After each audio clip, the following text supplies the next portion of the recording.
Nós vamos começar uma live hoje sobre TDAH. É uma conversa muito bacana com a professora Marisa Assis. Ela que é especialista do tema.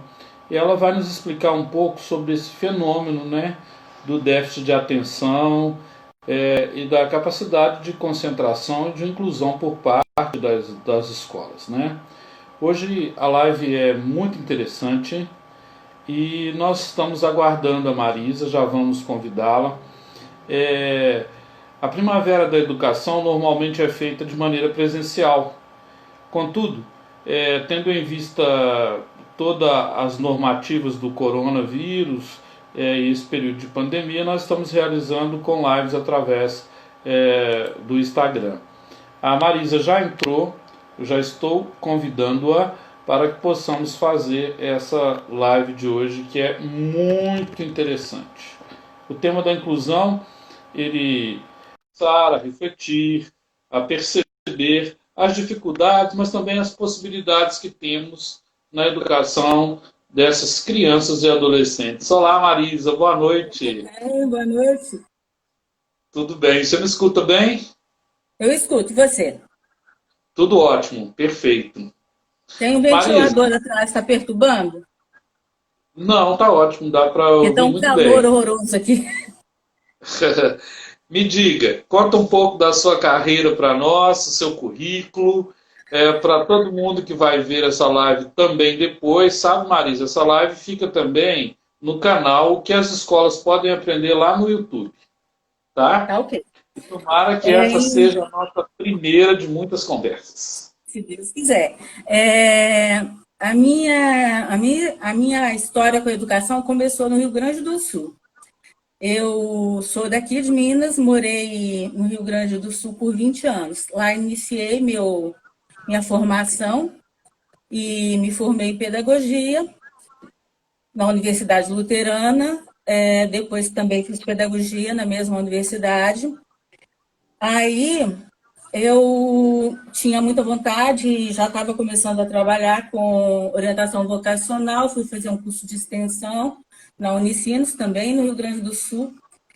E enquanto estava no Rio Grande do Sul, trabalhando com inclusão, junto com, na época eu trabalhava na Secretaria de Educação, numa Secretaria de Educação, e estávamos implantando a inclusão no município e precisávamos entender o processo. Fizemos várias formações com os professores e conosco, né? Participamos de vários cursos. E eu me dei conta da necessidade de estudar altas habilidades de superdotação, porque a legislação os contempla como pessoas com atendimento diferenciado. E aí, lá do Rio Grande do Sul, fiz a loucura de ir morando lá, fazer um curso na Universidade de Lavras, aqui. Aí eu vinha, fazia e fiz essa trajetória louca. Aí me mudei para Minas, né? Dizem que o bom filho da casa torna, eu voltei para Minas. E aí fui fazer um curso de neurociências e psicanálise aplicada à educação, onde eu conheci a Lucília, né? E, enfim, trabalhei o tempo inteiro, me apaixonei pela inclusão. E trabalhei o tempo inteiro com essas questões. Né? Dei aula no curso da pós da Lucília. Hoje trabalho num colégio militar. Olha que bacana. Ó, e a pós vai voltar, viu, gente? Quem quiser fazer, deixa o nome Beleza. no link. Daqui a pouco a gente vai dizer onde e como. Professora Lucília coordenando e nós como professores. Bom, mas vamos lá. TDAH é um tema que é emergente, né? Quanto Muito. mais o tempo passa, mais as crianças e os adolescentes têm tido uma concentração, uma atenção bem parcial mesmo, né? É, e o que é? E como se manifesta o TDAH e como que é feito esse diagnóstico ou identificação do fenômeno? Eu vou só dizer que eu estou vendo pessoas lindas que eu amo lá do Rio Grande do Sul e outros amigos entrando aqui e eu fico até emocionada. Um beijo para todos. Agora eu vou me concentrar. Marisa, Aqui. inclusive, esse pessoal do Sul podia mandar para nós o chá lá. Eu gosto do chá do garoto, da erva do garoto. Eu tenho a bomba e o chimarrão aqui, Aí, a gente, ó, bomba e a cuia aqui, viu? Dá um jeito, saudade manda para também. Marisa que ela divide comigo. Olha aí, ó, vou tomar chimarrão com o Paulo. Manda pra cá. Gente, então vamos lá. Eu gosto muito de uma frase que eu já procurei autor dessa frase ou autora e eu não encontrei. Então eu a uso e se alguém souber o autor, eu fico muito agradecida. Mas eu acho que ela reflete tudo o que eu acredito, que é o diagnóstico, ele não é um decreto, ele é o ponto de partida. A partir de um diagnóstico bem feito, a gente fica preparado para lidar. E uma das coisas que outras lives com você aí que eu ouvi, que é muito importante que você está fazendo, essa formação continuada, porque se cobra muito dos professores em sala de aula esse atendimento, mas nem sempre eles estão preparados, né? Eu vejo isso acontecer muito e acho que os alunos com TDAH, eles não recebem, na maioria das vezes, a atenção que merecem. Vamos aos diagnósticos, né? Eu até separei, se depois der tempo, eu até falo sobre a diferença de síndrome, transtorno e distúrbio. Mas vamos começar com o TDAH, porque ele é um transtorno, né? E é um transtorno neurológico, é um transtorno que ele afeta a saúde mental, né? Porque esse transtorno faz com que a pessoa tenha comportamentos que não são compreendidos pela maioria e são muito mal aceitos. Geralmente a criança, quando apresenta os primeiros sintomas, a criança, se ela tiver TDAH, ela deve apresentar esses sintomas até uns 7 anos de idade. Ninguém fica TDAH depois dessa idade, não. Isso é uma coisa para a gente observar, né? É E verdade? também, é, Nossa, fato curioso. é, esse é um dos critérios. A criança manifesta esses sintomas até os 7 anos. E eles têm que estar presentes em todos os ambientes que ela frequenta. Então, se a criança, muitas vezes a gente ouve até dos pais, né? Nossa, mas lá em casa ele é ótimo, é um anjo, fica quietinho. Ou o contrário, né? Nossa, lá em casa ele não presta atenção, na escola. Não, o TDAH, ele é TDAH aonde ele estiver. E às vezes ele confunde as pessoas porque fala assim, mas lá em casa fica no videogame, até esquece do mundo, nem come. Mas ele pode apresentar também o hiperfoco, ficar horas numa coisa que lhe dá prazer. Então é preciso um olhar atento para que a gente não seja injusto com essas crianças, com esses adolescentes. E como o transtorno não é doença, o TDAH não tem cura. É uma forma de funcionamento cerebral que vai permanecer na vida adulta. Como é que eu vou dizer assim?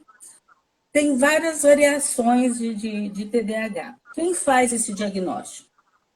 É um neurologista psiquiatra. Mas é um diagnóstico multiprofissional, porque também envolve a psicologia, a psicopedagogia, né, que ajudam na detecção desse transtorno. Uma coisa interessante é que 5% da população mundial tem TDAH. E se nós somos 211 milhões de brasileiros, milhões de brasileiros, né? 5% disso dá 11 milhões de pessoas com TDAH no Brasil. E que vão para as escolas, né, Marisa? E que vão para as escolas.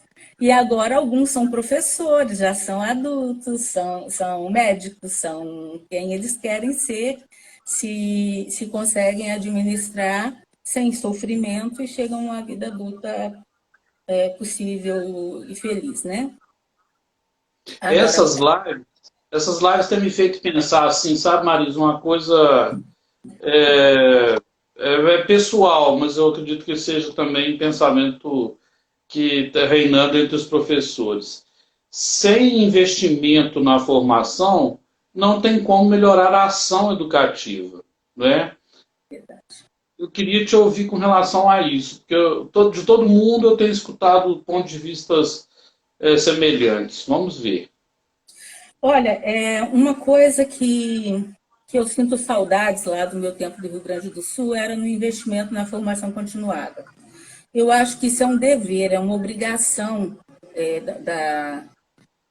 do Estado, né, do governo, das instituições, das escolas particulares, fornecer esse tipo de atendimento para os professores, para as pessoas que trabalham com a educação, porque cada dia, hoje, por exemplo, com o conhecimento que a gente tem de neurociências, quanta coisa a gente aprendeu agora, e a gente precisa usar na escola, como que nós vamos levar esse conhecimento ao nosso professor que está lá? Eu acho que a educação só vai crescer, né? Só vai melhorar, nós só vamos melhorar quando nós tivermos isso como prática, Paulo. Pois é. Qual que é a prevalência do TDAH? 5%. 5%. 5% da Então, eu fiz população, essa 11 conta, milhões. é muita coisa, eu fiz essa conta considerando, no Brasil nós temos 11 milhões, considerando por aí. Né? Se a gente considerar assim, pensa, todo mundo deve ter 1, 2 ou 3 na sala de aula, né? Assim, a gente imagina que é difícil passar por uma carreira dentro da educação sem que tenha convivido com um aluno com TDAH. Né? E, na maioria das vezes, eles não estão devidamente incluídos. Esses alunos, eles podem apresentar, né, hiperatividade, déficit de atenção e impulsividade. E algumas comorbidades que podem advir também desse transtorno. Mas o que confunde bastante é porque fala assim, aquele aluno que é desatento, ele tem TDA, né? Ele não é hiperativo. Não é verdade. Ele não é hiperativo fisicamente. Ele não precisa ficar saltitando, correndo, mas ele é hiperativo mental. Ele fica... A cabeça não para. Então, nós temos na região aqui frontal, nós temos uma coisa que chama freio inibitório. Esse freio inibitório, ele nos permite filtrar os estímulos. Então, ao mesmo tempo que eu estou falando com você, eu posso ouvir alguma coisa, posso perceber alguma coisa à minha volta e eu continuo concentrado na nossa conversa. Quem tem TDAH, não. Ele não tem filtro. Então, tudo entra, todo estímulo é recebido. Isso torna essas pessoas muito criativas, mas, ao mesmo tempo, elas não terminam projetos nenhum, elas só começam. Porque outra Ah, ideia... isso explica, então, alguns adolescentes que, por exemplo, começam a tocar violão, para, entram na academia, Isso, para. E a nossa, eu chamo no meu livro de geração C. É uma geração do coletivo conectado. Parece que o celular, o computador, esse mundo cibernético, parece que faz com que eles se concentrem por um tempo maior com jogos eletrônicos. É isso mesmo? é isso mesmo. E eu até vou te falar, eu estou com um livro, assim, saído do forno, que eu estou lendo, eu vou postar no Instagram depois. Que essa geração é a geração que está sendo chamada de IGEM, a geração da internet. É uma geração conectada, é uma geração que faz pouca coisa presencialmente. E agora, né, nós estamos caminhando a passos largos para a continuação disso, né? Por causa dessa pandemia. É interessante você ir à praia, tirar uma selfie, mas nem mergulhar lá no mar, nem pisar na areia. É uma coisa meio mais virtual do que real, né, Vanessa? E as Verdade. escolas? Como que a maioria das escolas lidam com esse tipo de alunos? Assim, Olha, porque tem que ter PDI, não tem? depende da instituição. Na verdade, Paulo, eu vejo, na maioria da minha experiência, o que eu vejo acontecer, e não é por falta de vontade, ou de interesse, ou de cuidados, mas o que as escolas mais conseguem fazer é dar um tempo estendido para que aquele aluno, estender o tempo para que ele faça as avaliações. Então, ele pode ir para um espaço separado, para a biblioteca, faz ali sua prova, e se ele levar 2 horas, numa prova de 50 minutos, ele fica lá 2 horas até fazer toda a prova. Mas isso é muito pouco, isso é basicamente nada, porque se ele pega uma prova com 15 questões, 20 questões, e ele enxerga as 20, ele começa a fazer a primeira, e aí ele enxerga a terceira, ele passa para a terceira, volta na primeira, no final de 2 horas ele não concluiu nenhuma das questões. Então, o ideal é que a gente possa, em avaliações, flexibilizar mais. Uma das dicas, e assim, isso é permitido, falta ser colocado em prática. Por exemplo, essas provas podem ser feitas em mais de um dia, ou então eu posso dar, por exemplo, se a prova tem 15 questões, eu dou uma folha com 5, ele termina essa, eu passo a outra, depois eu passo a outra, dependendo do nível, né? Que Marisa, é... Oi? te ouvindo aí, me parece que tem que ter uma formação da zeladoria até a diretoria. Eu costumo Todo... fazer essa brincadeira. Para que todo mundo saiba como atender e entender, não é, esse fenômeno. Exatamente. Eu acho que todo mundo que está trabalhando com educação, desde o funcionário que recebe o aluno, aquele que o alimenta, aquele que cuida do material, biblioteca, professores, todos precisam, pelo menos, eu não digo ter uma formação completa, mas entender todas essas nuances que o ser humano tem, né? Que essa diversidade precisa ser conhecida e não escondida, né? Essa situação de prova mesmo, que eu vejo, assim, quanta gente inteligente deixou de ter um bom desempenho, assim, de nota, em função de que não sabiam como lidar com ele, né? É uma coisa que preocupa muito. Tem algumas coisas que são básicas para serem feitas, né? Esse aluno, ele precisa de contato visual permanente.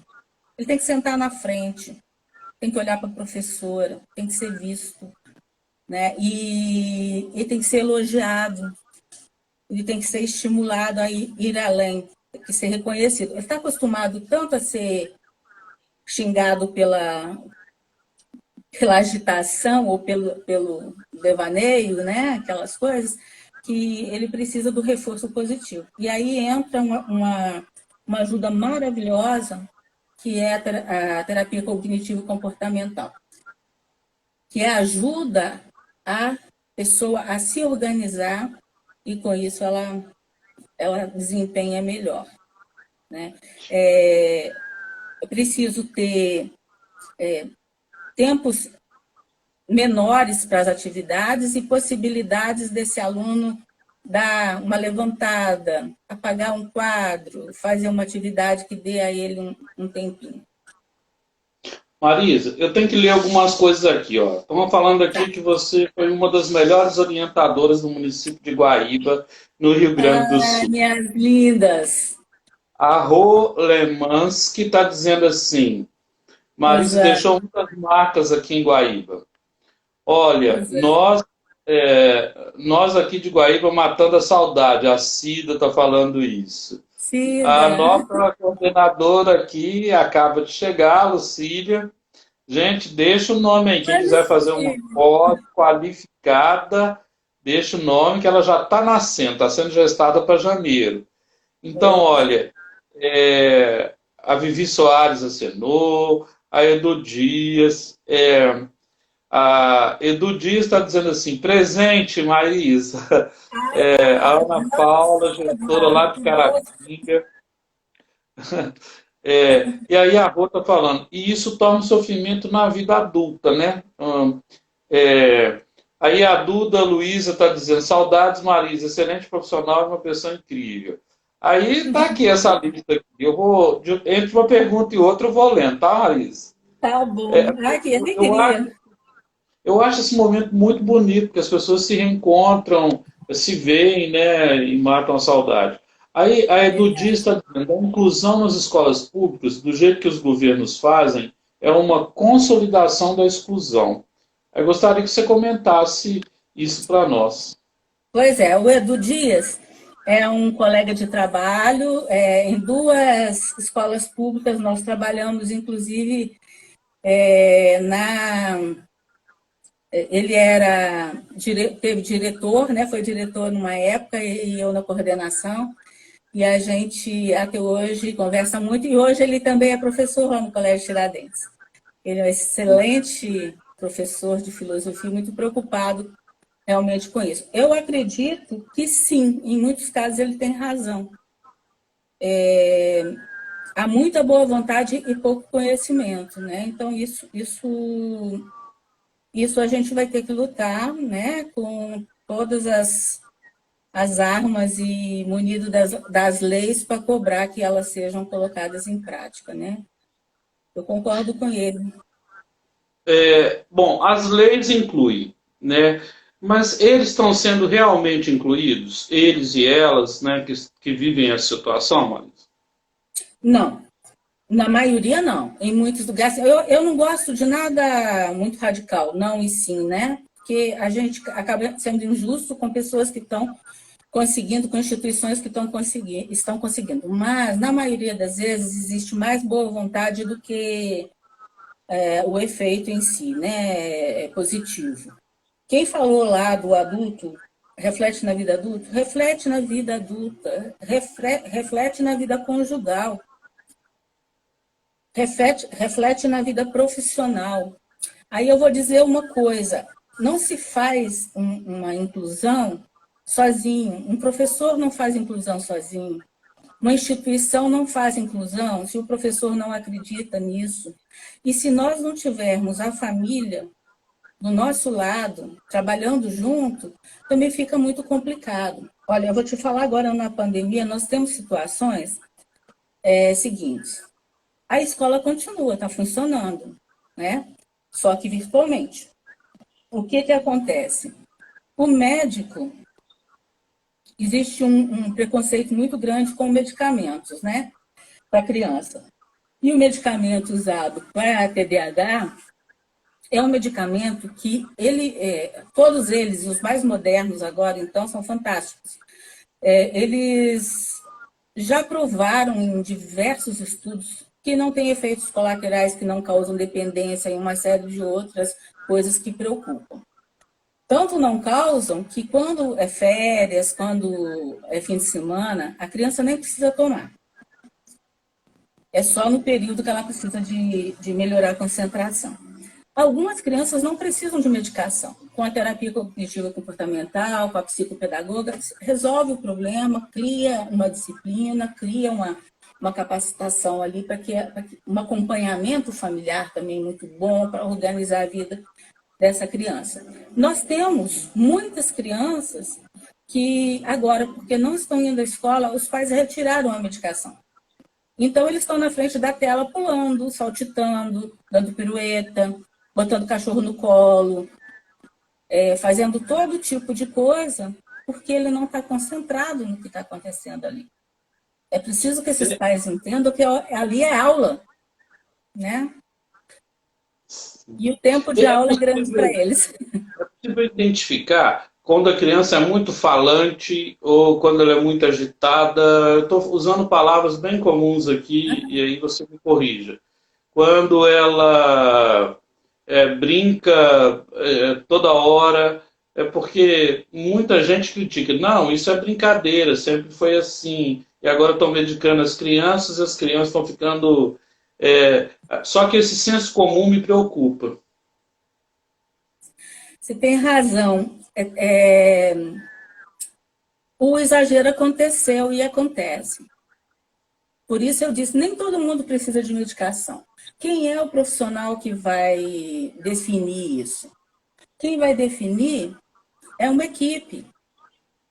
Porque a escola vai transformar seu atendimento com aquele aluno, porque ele tem um laudo. Quem dá o laudo? É o psicólogo? Não, quem dá o laudo de TDAH é o neurologista e psiquiatra. É um laudo médico. Então, quem medica também é o médico. Agora, é possível que algumas crianças consigam, sem medicamentos, só com a terapia, equilibrarem esses momentos de dispersão. Mas muitos precisam de medicação. E houve uma época em que a medicação era dada assim. Constatava no exame clínico, hoje já existem exames de imagem também, que mostra que a região aqui pré-frontal, que há uma vascularização menor ali naquela região. Então, é possível comprovar que o TDAH não é um mito, né? Muita gente diz que não existe, que é falta de educação e tal. Então, é possível isso, e a medicação é necessária para alguns e para outros não. E ela apresenta contraindicação? Porque também tem um mito aí de ataca o fígado, ataca o rim, ataca. Todo remédio acaba por atacar alguma parte do organismo. Mas assim, tem alguma contraindicação para a vida adolescente, adulta, depois de ter usado o remédio? O Ele é remédio, o nome drogaria não é à toa, né? Drogaria vem de droga. Né? Então, remédio pode ser remédio e pode ser veneno. Então, a dosagem é muito importante, e nesse tipo de atendimento, quando se trata da saúde mental, da saúde cerebral, esse medicamento ele é ajustado. O profissional vai analisando e observando qual é a necessidade da dosagem. Aí tem a ver com o peso da criança ou da pessoa, tem a ver com um monte de itens que são considerados, e dentro desses itens, se eles forem atendidos, os efeitos colaterais são raríssimos. Uma das coisas que falam da Ritalina, que é a mais comum, é que tira o apetite. Então, ela ainda é, infelizmente, vendida ilegalmente na internet para pessoas que tomam para emagrecer. E não para o que ela é fabricada, né? Então, existe o mau uso, mas os efeitos colaterais são muito raros. E hoje, os modernos têm... O mais novo que eu conheço é o Vyvanse. Esse medicamento ele não tem efeito colateral nenhum. E ele é fantástico. Olha que legal. E me diga, uma pergunta que eu me fiz enquanto gestor, depois veio a legislação e me respondeu. Professora medica? Porque eu já vi na educação infantil chegarem as mães e falarem assim, olha, 8 horas ele tem que tomar esse remédio.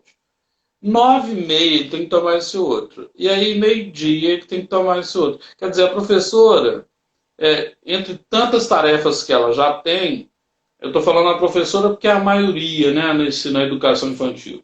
Tem professores também. Mas assim, aí ela pode medicar, ela deve. Como é que é esse manejamento família-escola aí? Professora não pode medicar. Não está dentro da atribuição do professor medicar aluno, nem com a receita na mão.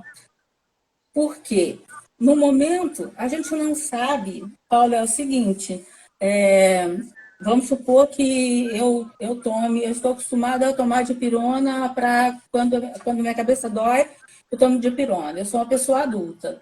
Aí, um belo dia, por outros motivos que o meu organismo decidiu lá dentro não funcionar alguma coisa, eu tomo e tenho um choque anafilático. Nunca tive.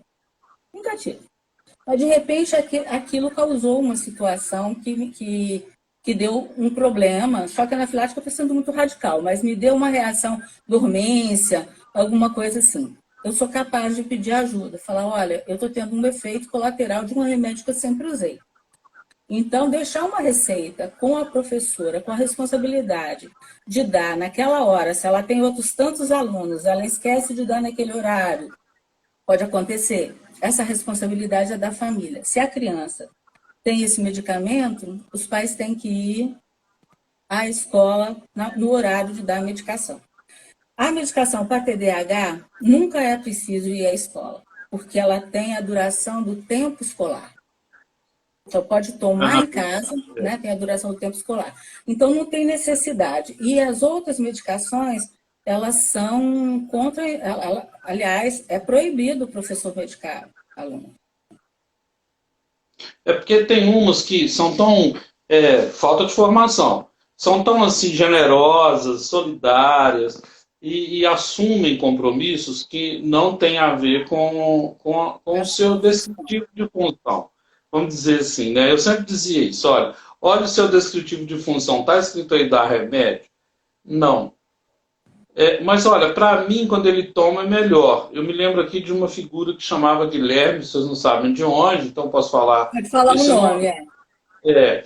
E a professora dele dizia, é bom que ele tome, porque aí ele deixa a aula acontecer. Eu disse, é bom que ele tome na família.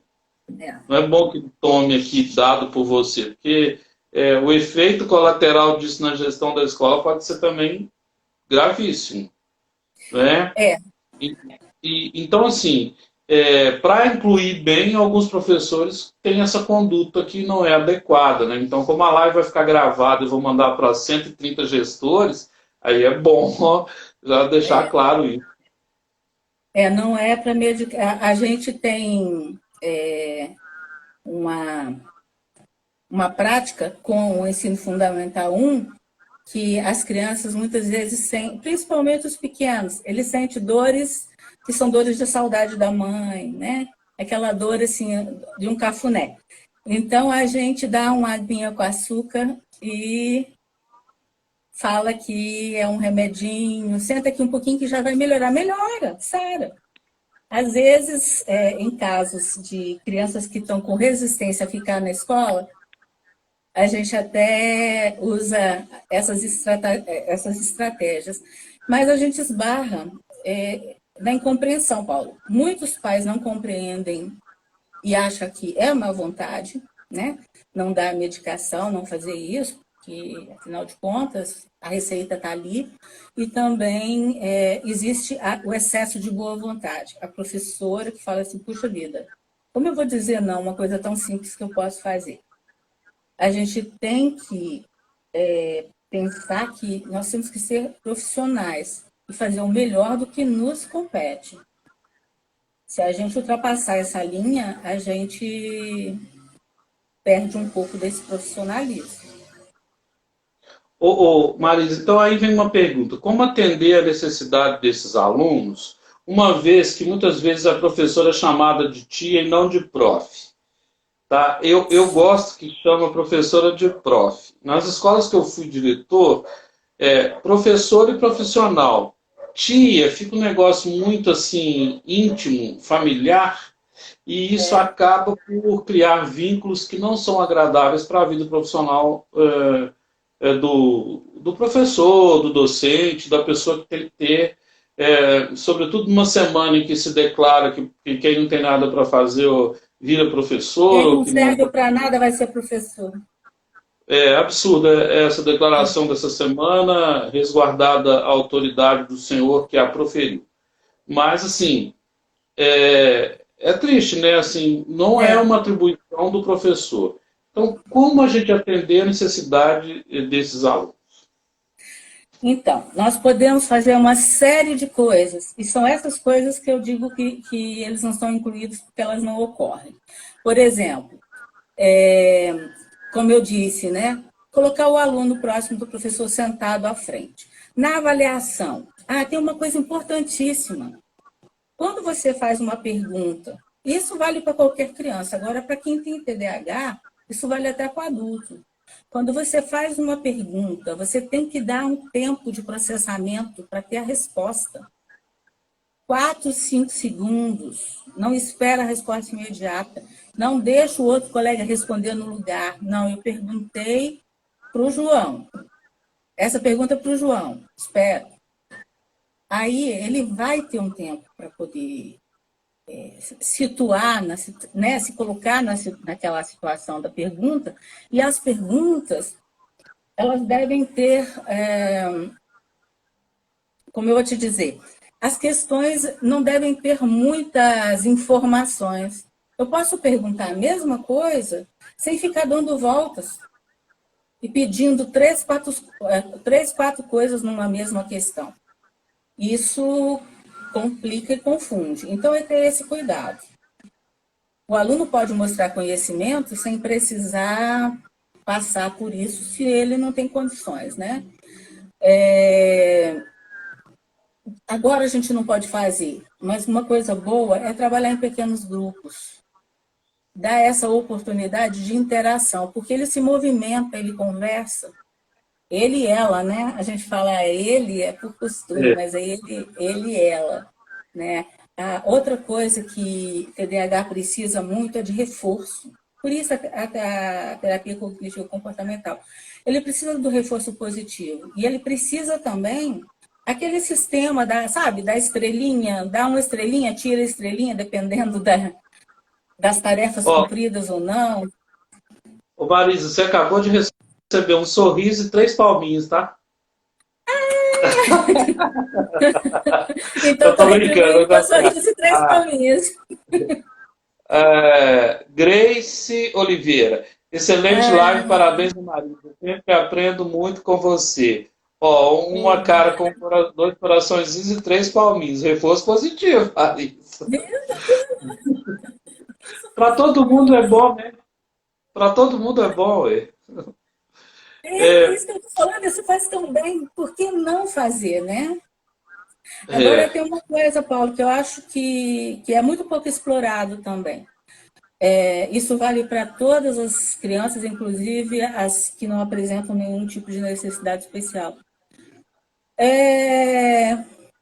Usar atividades multissensoriais, explorar os sentidos.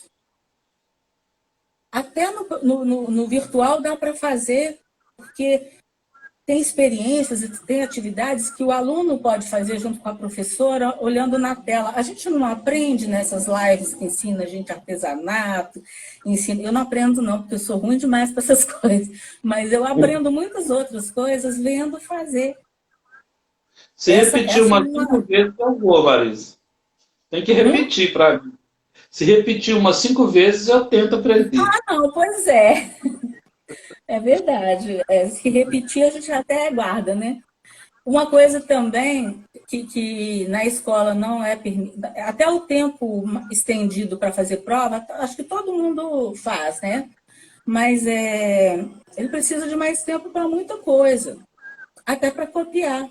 Então, assim, por que não deixar copiar resumido? Por que não ter um resumo para esses alunos? Eles podem fazer prova oral. Um mapa mental, talvez uma paródia. Mapa mental, maravilhoso. Maravilhoso. Paródia, né? Que ele canta, falta estímulos mais diversos, né? Uma intencionalidade pedagógica que tenta provocar de várias formas, né, Marisa? Exatamente. Tem uma frase do Renzulli, do nosso amigo Renzulli, né, Lucília, não sei se ela está aí, mas que o Renzulli fala sobre altas habilidades e vale para qualquer coisa. Ele diz que quando a maré sobe, todos os barcos desencalham. Então, é para todo mundo. Uma coisa que eu melhoro na minha prática pedagógica, eu melhoro para todos, né?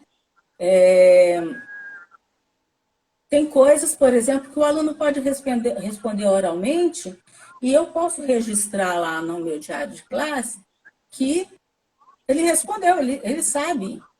Aquilo pode ser uma avaliação, pode fazer parte da avaliação desse aluno, porque ele tem direito a uma avaliação diferenciada.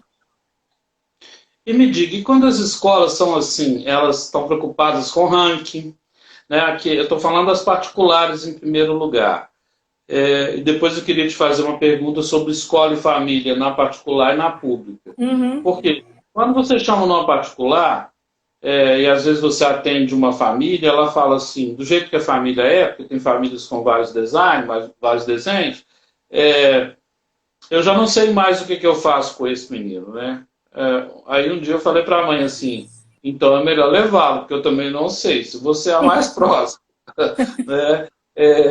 Não sabe, é, ali ela tem um suporte, ela pode marcar o neurologista rápido, ela pode levar no especialista com maior rapidez. Bom, e quando é lá na escola pública, que a criança muitas vezes vai para merendar, a estrutura familiar é precária, não quer dizer que é só lá nos pobres que é precária, porque eu tenho visto também pessoas de classe média altíssima, classe C alta, com mil problemas. Só que esses que têm um recurso financeiro melhor têm mais agilidade para tomar a decisão caso ele aceite. Aí eu queria te fazer Isso. uma pergunta. Famílias resistentes, seja no público ou no privado, como agir? Famílias resistentes. Engraçado que uma coisa que acontece muito mais nas escolas privadas é a relação de cliente. A gente não pode esquecer que uma escola privada é um negócio, sim, tem que gerar lucro, sim, mas ela não pode ser um negócio como qualquer outro. Então, assim, os pais não são patrões dos professores e dos gestores. Eles têm que entender e respeitar essa formação, e isso tem que ficar muito claro nesse contrato família e escola. As orientações que as famílias recebem para buscar avaliações que ajudem a atender melhor os seus filhos, elas precisam ficar claras desde o início da matrícula.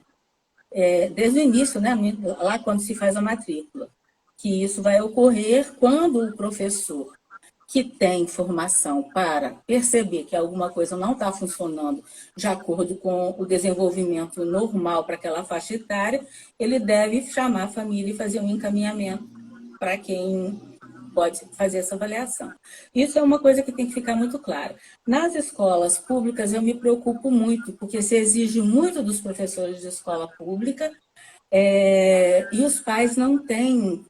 Às vezes eles conseguem uma consulta. Eu ouço frequentemente consulta para neurologista, mas é lá. No ano passado eu tinha uma adolescente que precisava urgentemente. A mãe falava assim: Marisa, eu consegui neurologista para novembro. Isso a gente estava em o quê? Setembro? Setembro era até antes de setembro. Então, assim, como fazer com essa família? O que eu posso ajudar como professor, ajudar como coordenadora, ajudar esse professor a dar o melhor, as melhores oportunidades para esse aluno ter o seu desenvolvimento, né, até que se chegue uma ajuda mais consistente da parte da área da saúde, que essa a gente não tem como intervir, né? Mas eu acho que o professor ele pode fazer muito. Sim. Ô Marisa, você falou desse pai que chega lá se achando cliente e o aluno consumidor. Eu costumo Isso. chamar isso de complexo de Lady Kate. Desse meu livro aqui novo, ele Eu chama estou pagando. o que as escolas podem aprender. A Lady Kate é aquela personagem da Globo, né? Eu estou pagando. Então, Estou assim, pagando. é muito importante que o pai e que o estudante saibam que eles não estão pagando o professor, estão pagando a escola. E a instituição, ela tem um regimento interno, não é? Para ter clareza nessas coisas, porque o pai chega, não, eu pago imposto na escola pública, então, né, eu estou pagando. Estou Ou então o pagando. complexo da Eu pago seu Gabriela, salário. ou então o complexo da Gabriela lá do Mário Sérgio Cortella, né, que é, eu nasci assim, vai ser sempre assim. Não, na minha época a gente dava um couro e o menino resolvia, né? Não tinha lei da palmada ainda. E tem coisa que não é couro, não é violência, inclusive o inverso, é comunicação não violenta. A família, Exatamente. muitas vezes, ela chega violenta. Como que a gente pode criar essa interação escola-família para atender bem? Eu acredito, e as pessoas que trabalham, aí estão me ouvindo, que já trabalharam ou trabalham comigo, sabem que eu acredito e pratico. Eu acredito na conquista dessa família. Se você mostra que você realmente está preocupado e bem intencionado, você não está reclamando do filho dele. Pois horrível você ser chamado na escola só para ouvir falarem mal do seu filho, quem que vai?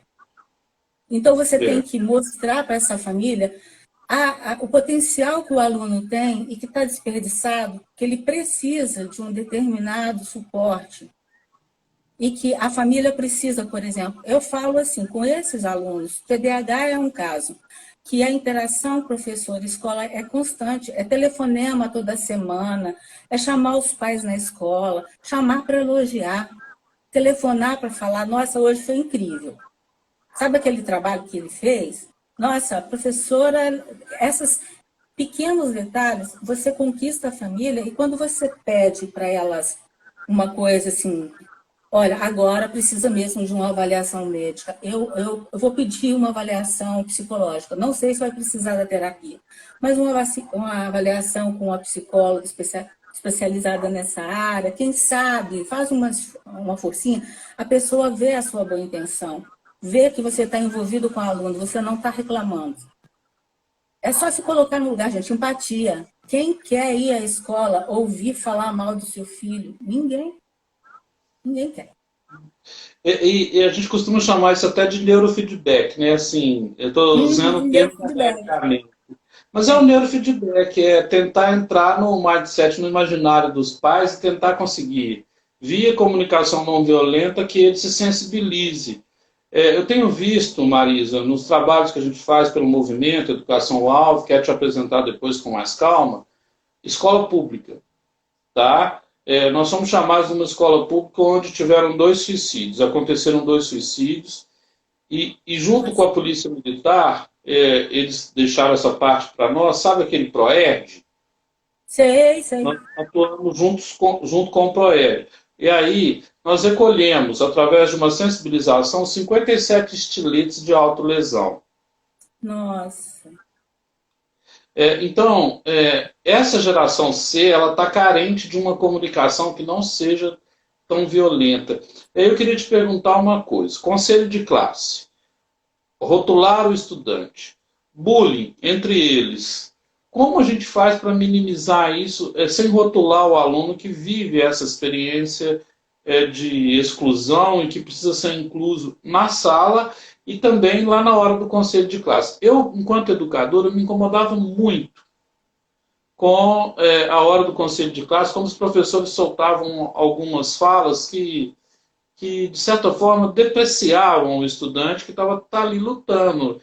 Tudo bem, ele é pobre, ele é, talvez até na escola particular, ele tem problemas. E é preciso criar uma formação com os professores para que isso seja evitado. Eu queria ouvir muito seu parecer. Vou dizer o meu jeito de lidar com isso, né? O ano passado eu trabalhei, o meu trabalho com adolescentes foi muito difícil. Eu tive casos de alunas que tentaram suicídio mais de uma vez. Eu tive casos de alunos maltratados, agredidos pela família. Eu tive caso de aluno que a mãe entregou e falou: "Você pode chamar o conselho tutelar que eu não quero mais". E isso é muito, muito, muito sofrido. Com relação aos professores, primeiro, depois eu volto aí, com relação aos professores, nos conselhos de classe, é um momento muito difícil. O conselho de classe ele precisa ser aperfeiçoado. Eu acredito no conselho de classe, mas a gente tem que fazer um formato que funcione, que não seja o que nós temos na maioria das escolas. Quando há um rótulo ali, naquele momento, eu desvio, né, aquele assunto e depois nós temos horários que a gente chama de módulos, que a gente conversa sozinho com o professor, né, quem é da coordenação, para a gente traçar as metas e tudo mais, e nessa hora eu converso sobre isso.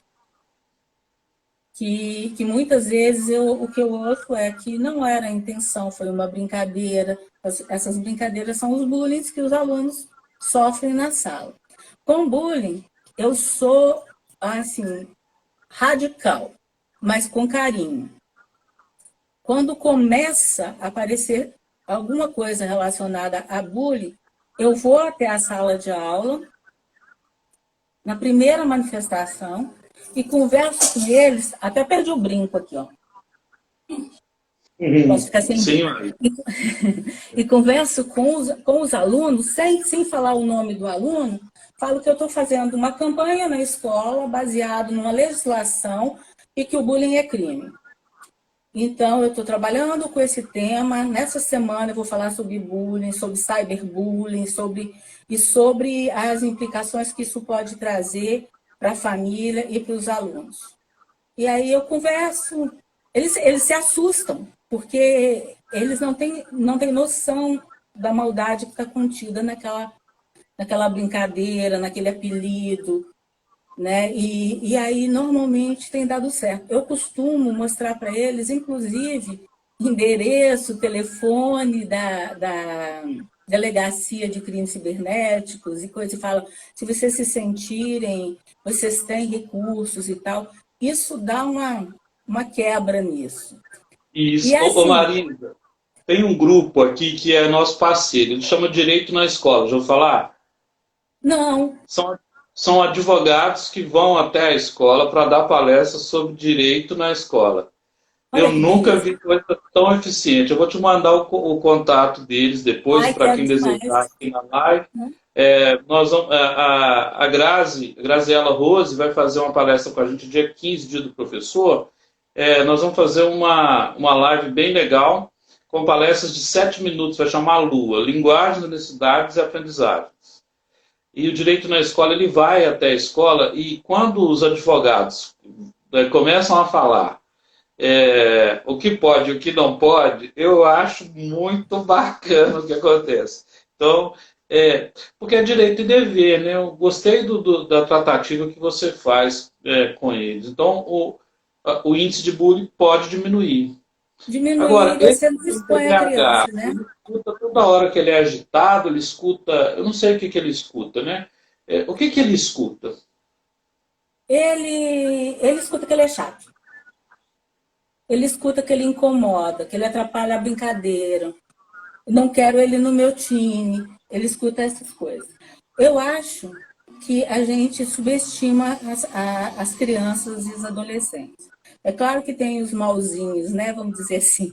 Aquelas pessoas com pouca empatia, né? Depende muito do ambiente que vive, né? A gente não sabe como é a relação familiar de todos os alunos e tal, mas na maioria dos casos, sem citar nomes, quando precisa, citando nomes, mas, né, dependendo, por exemplo, se é uma síndrome de Down, que é a própria aparência já define, né, que tem alguma coisa de diferente, um autismo, alguma coisa assim, eu vou à sala de aula. Nesse momento, o aluno não está e converso com os colegas. Explico. Vocês vão ter um colega assim, assim, isso acontece dessa forma.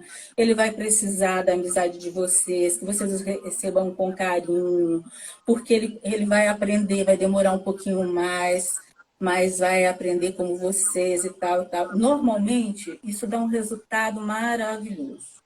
E com TDAH também. Eu falo nas turmas que existem pessoas que são mais agitadas, mais inquietas, têm mais dificuldade de concentração, não é porque elas querem. É um jeito de funcionamento do cérebro. Eu falo, cada cabeça pensa de um jeito. Algumas pessoas pensam tão rápido, tão rápido, tão rápido, que fica difícil ficar parado. Então, elas precisam aprender, precisam de calma, precisam de companheirismo. E com isso, sabe aquelas competências socioemocionais? A gente Sim. precisa trabalhar isso o tempo todo. Então, eu trabalho com os colegas o não bullying pela empatia. Não, Ah, não, Marisa, a gente vai ajudar. Sabe? Aquela coisa do ajudar. E assim, a gente precisa muito da família, Paulo, muito, porque aquelas regras que você estabelece no TDAH, só o material que vai usar na mesa, tudo organizadinho, hora de estudo, você precisa ter em casa, né? Ô Marisa, Marcela está falando assim, Marcela Teodoro. Marcela Muito trabalhou bem. comigo. Marisa, preciso de você novamente, como minha supervisora. Que falta me faz. Ô Marisa, Ô, eu preciso, Marcela. quero mais, porque tudo que é bom dura pouco. Você acredita que nosso tempo já está chegando no limite. Quanto tempo eu tenho? Você tem 2 minutos para se despedir. Deixa eu ler um negócio da Elô. Tá Deve. A aqui. Elo fez aqui uma live com a gente. E Aquele. aí eu já vou te falar que eu quero. Vou te falar que eu quero mais e vou pedir para o pessoal fazer que nem faz com o Uber. Estrelinha para Marisa aí. Pode colocar, Eu vou gente. ler um texto da Elô, pedi para ela, ela me autorizou. Olha que bacana, vai definir o TDAH aqui. Chama revolta. TDAH, descalcúlica, fazendo bolo com mistura pronta. Fácil, né? Só acrescentar leite, etc. Né? Não. Começa assim: 2 copos de leite. Copo? Qual copo? Tenho copos de vários tamanhos e formas. A internet é a solução. Tá, copo americano. Esse eu sei qual é. Toca o telefone, vou atender. Ao voltar, não sei se já coloquei os 2 copos de leite no liquidificador. O jeito é medir de novo. Resolvido? Não, não está. Tem que colocar também 2/3 de copo de óleo. 2/3. Tentei uma quantidade, pensei, deve ser isso. Avançando. Bate tudo no liquidificador, ajeita a assadeira. Será que esse tamanho dá? Coloca no forno pré-aquecido em temperatura média. Como assim média? Lá tem 160, não deve ser, essa deve ser mínima. 180, 220, pera, é 180 ou 220? Ah, vai assim mesmo. Bolo pronto. Era para ser uma broa, ficou um pouco duro para a broa. Descubro que o copo não era americano, mas de requeijão. Ah, tá, da próxima eu acerto. Nossa, que bacana. Ô Marisa, Legal o pessoal, demais, né? a turma do Bis aqui do Mais Um tá pedindo. A culpa não é minha, não, tá? A culpa é Tá sua. bom. Você foi brilhar, ué, porque nós somos constelação e não estrela. Ô Marisa, quero te agradecer muito, dizer que a Primavera da Educação, quando voltar a ser presencial, nós queremos uma oficina sua, Vamos. remunerada, bem feita, para a gente formar os professores de qual escola seja. Quero pedir também para quem assistiu, para mandar para mais 2 pessoas aí, é, mandar essa fala, porque nós temos que fazer isso, fazer a educação melhorar no país e, oxalá, no mundo inteiro. Deixa eu falar uma técnica de estudos muito boa para TDAH, procura na internet. Técnica Pomodoro, tá bom? Procura na Ah, internet, joia! tá? Eu Mandei hoje, agradeço. mandei hoje Hã? para a turma. Eu mandei hoje, Maravilhoso, mandei né? bem. É. Eu gosto muito da técnica Pomodoro. E Paulo, se o tempo está acabando, eu agradeço primeiramente a você essa oportunidade maravilhosa e a oportunidade de falar aqui e de ver essas pessoas que eu amo tanto, me ouvindo aqui, matando saudade, recebendo esse carinho. Eu agradeço a todo mundo que estava aqui comigo, com a gente. E outras virão, a gente se encontra. E quando a pandemia passar, pessoal do Sul, eu vou aí dar um abraço presencial. E o chimarrão, hein? E o chimarrão, aí nós vamos tomar um chimarrão. Como sempre, gratidão e alegria. Muito obrigado, viu, Gratidão. Maria? Eu é que agradeço, estou muito feliz de ter participado. Aprendi demais, brigadaço. Que bom. Tudo de Tem pano bom. para manga esse assunto ainda.